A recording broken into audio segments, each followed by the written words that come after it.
बिस्मिल्लाहिर्रहमानिर्रहीम।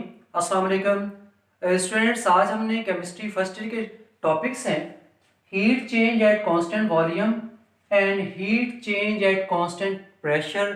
इनको डिस्कस करना है, इनको पढ़ना और समझना है।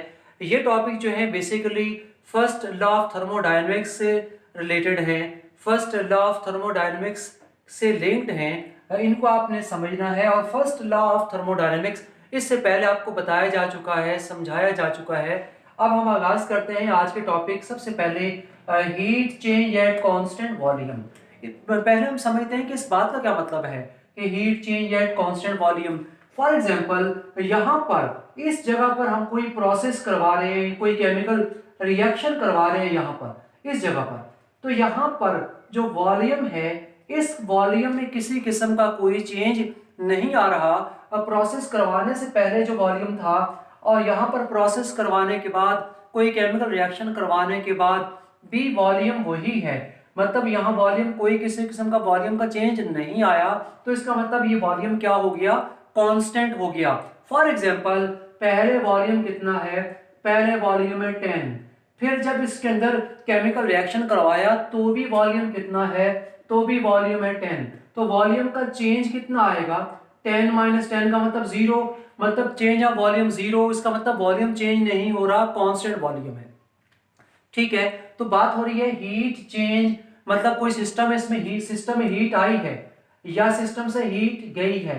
कितनी हीट आई है या कितनी हीट इसमें से निकल गई है इस प्रोसेस के दौरान।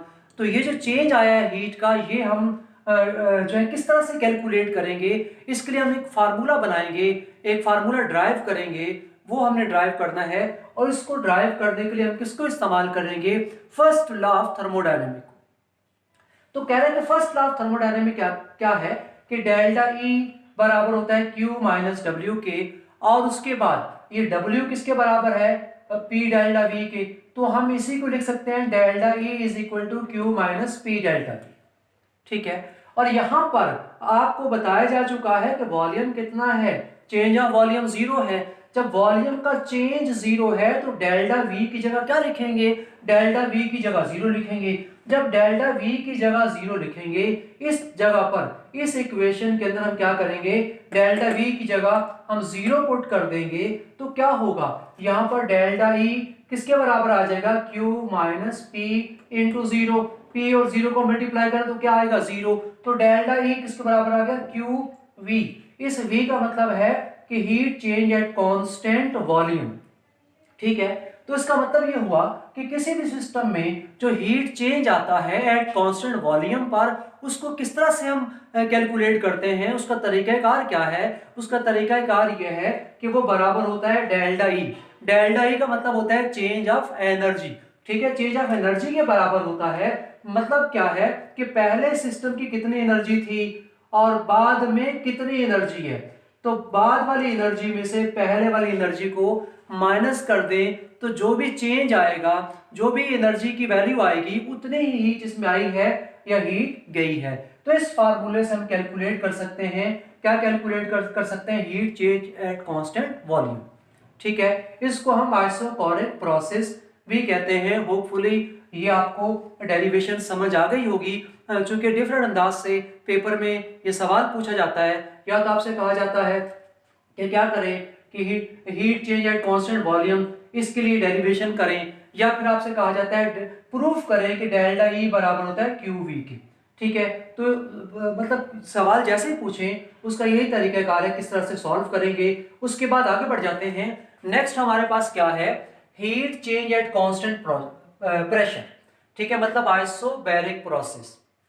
इसमें हम क्या करेंगे? यहाँ पर प्रेशर कांस्टेंट है, प्रेशर चेंज नहीं हो रहा। वॉल्यूम जो है वो तो चेंज हो रहा है लेकिन प्रेशर चेंज नहीं हो रहा। कांस्टेंट प्रेशर पर कोई काम हो रहा है। तो इसको जरा समझिएगा। इसको भी हम आगाज कहाँ से करेंगे? फर्स्ट लॉ ऑफ थर्मोडायनेमिक्स से करेंगे। फर्स्ट लॉ ऑफ थर्मोडायनेमिक अभी अभी हमने देखा है कि क्या क्या होता है? Delta is equal to Q minus P delta V. और इसके बाद चूंकि हमने हीट की बात करनी है, हमने इसके लिए फार्मूला ड्राइव करना है कि हीट कितनी सिस्टम में आई है या कितनी हीट सिस्टम से गई है। उसी के लिए फार्मूला ड्राइव करते हैं। तो उसको अलग कर लेते हैं और माइनस पी डेल्टा वी जो यहाँ पर माइनस है ये इज इक्वल टू किस साइड पर आकर क्या हो जाएगा, प्लस हो जाएगा। तो इसी को हम यूं भी लिख सकते हैं, Q is equal to delta E plus P delta V. और यहाँ पर आप समझते हैं कि डेल्टा ई का क्या मतलब है, डेल्टा ई का मतलब होता है E2 माइनस E1, ठीक है। और इसी तरह से डेल्टा V का क्या मतलब होता है, V2 माइनस V1। इसका मतलब यह है कि हम इसमें इस जगह पर क्या लिख सकते हैं, E2 माइनस E1 लिख सकते हैं। और इसी तरह से क्या लिख सकते हैं, हम यहाँ पर लिख सकते हैं V2 माइनस V1, ठीक है। और अब आपको नजर आ रहा है कि P यहाँ पर मल्टीप्लाई हो रहा है तो PV2 आ जाएगा और PV1 आ जाएगा जब मल्टीप्लाई करेंगे। अब इनको हम अरेंज करते हैं, किस तरह से अरेंज करते हैं कि जो सेकंड कंडीशन है E2 और PV2, ठीक है, इसको हम एक जगह पर लिखते हैं E2 प्लस PV2, E1 और फिर PV1 को एक जगह पर कर देते हैं। यहाँ पर माइनस कॉमन आ गया है, इसी वजह से ये क्या हो जाएगा, ये प्लस हो जाएगा। तो यहाँ पर हमारे पास क्या आ गया है, E2 plus PV2 minus E1 plus PV1।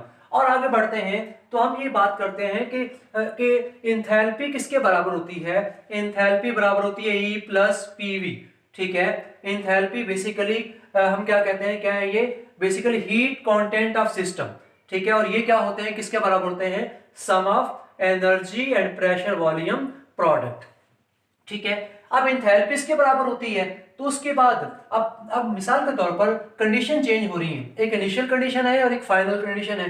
तो इनिशियल कंडीशन में इंथैल्पी की बात करते हैं तो ये क्या है, E1 मतलब एनर्जी 1 और उसके बाद P तो कांस्टेंट है, फिर V1। और फाइनल कंडीशन में जो इंथैल्पी है वो E2 प्लस PV2। तो उसके बाद हमें नजर आ रहा है कि E1 प्लस PV1 H1 के बराबर है। तो यहाँ पर हम क्या कर सकते हैं, इसकी जगह पर हम H लिख सकते हैं, ठीक है, H1 लिख सकते हैं। इसी तरह से यहाँ पर E2 प्लस PV2 H2 के बराबर है तो यहाँ पर हम H2 लिख सकते हैं। तो कह रहा है put these values in equation 1, मतलब इन्हीं की बात हो रही है, इनको इक्वेशन 1 में हम पुट कर देते हैं तो Q बराबर आ जाएगा H2 minus H1। H2 minus H1 मतलब delta H, change of enthalpy. तो इस तरह से कह रहा है कि किसी भी सिस्टम में कितनी हीट आई है या कितनी हीट सिस्टम से निकल गई है एट कांस्टेंट प्रेशर, किस तरह से कैलकुलेट करेंगे, कैसे पता चलाएंगे, उससे हम क्या करेंगे, उसके लिए हम एंथैल्पी चेंज को कैलकुलेट कर लेंगे। और एंथैल्पी चेंज को कैलकुलेट किया जाता है, एब्सोल्यूट एंथैल्पी कैलकुलेट कर भी नहीं सकते, तो बेसिकली एंथैल्पी चेंज को ही कैलकुलेट करते हैं। तो बहरहाल यहाँ बात हो रही थी किसी भी सिस्टम में कितनी हीट आई है या कितनी हीट गई है कैसे पता चलेगा, जब प्रेशर कांस्टेंट होगा तो उससे पता कैसे चलाएंगे, जो है ये इस फार्मूले से हम एंथैल्पी चेंज को कैलकुलेट कर देंगे। तो एंथैल्पी चेंज से जो भी आंसर आएगा पता चल जाएगा कितनी हीट उसमें से गई है या कितनी हीट उस सिस्टम के अंदर आ गई है, कितना हीट चेंज आया है। हीट चेंज पॉजिटिव भी हो सकता है, हीट चेंज नेगेटिव भी हो सकता है, जैसे हमने यहाँ पढ़ा था कि कितनी हीट सिस्टम में आई है या कितनी गई है, उसके लिए डेल्टा ई है। तो यहाँ पर डेल्टा एच है, साथ में हम क्यू पी लिख सकते हैं। क्यू पी क्यों लिखते हैं, क्योंकि ये हीट चेंज आ रहा है एट कांस्टेंट प्रेशर, ठीक है। तो इसको हम यू में लिख सकते हैं कि डेल्टा एच बराबर होता है delta E plus P delta we, क्योंकि क्यू किसके बराबर होता है, यहाँ देखें क्यू बराबर होता है delta E plus P delta we. तो डेल्टा एच को हम इसके बराबर भी लिख सकते हैं। तो यहाँ पर देखें अब equation shows that heat absorb और evolved by system at constant pressure is equal to the enthalpy change, ठीक है। होपफुली आपको ये दोनों डेरिवेशन समझ आ गई होंगी, बहुत सिंपल है, बहुत आसान है। बाकी फिर भी अगर कोई कहीं आप प्रॉब्लम फेस करते हैं तो आप इसके बारे में सवाल पूछ सकते हैं। अब इंशाल्लाह नेक्स्ट लेक्चर में आपको नेक्स्ट टॉपिक पढ़ाएंगे। Thank you. अब आप इसका स्क्रीनशॉट बना लीजिए।